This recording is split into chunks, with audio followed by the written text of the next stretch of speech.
حنا هما الالوان ديال البول اعزكم الله. اللون ديالنا ماشي غير صدفه، راه اشاره من جسمك، اجي تعرفها قبل ما يفوت الفوت. انا البول شفاف وبان ليا باللي شربتي الماء بزاف، ولكن الافراط في الماء كيخربق الاملاح في جسمك، غير شرب بالقياس. البول الاحمر الا ما كليتيش الباربه هذا راه دم، يقدر يكون ميكروب، حجر في القلاوي ولا مرض خايب، سير للطبيب دابا.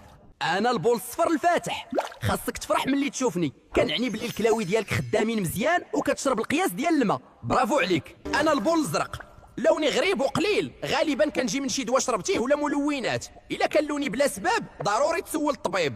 انا البول ليموني وفيا الكشكوشه بزاف، هادشي كيعني بلي البروتين كيخرج مع البول، علامه ديال مشاكل في الكلاوي، ما تتهاونش. انا البول القهوي الغامق وهذا الشيء ماشي عادي، اقدر يكون نقص في الماء، مشكل في الكبده ولا تمزق في العضلات، ضروري تشوف الطبيب.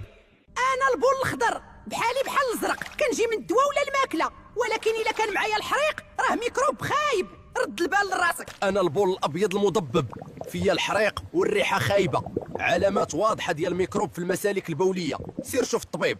قبل ما يبدا الحريق جسمك كيحضرك، الا تجاهلتي اشاره وحده تقدر تندم. دير متابعه وبارطاجي باش كلشي يستافد.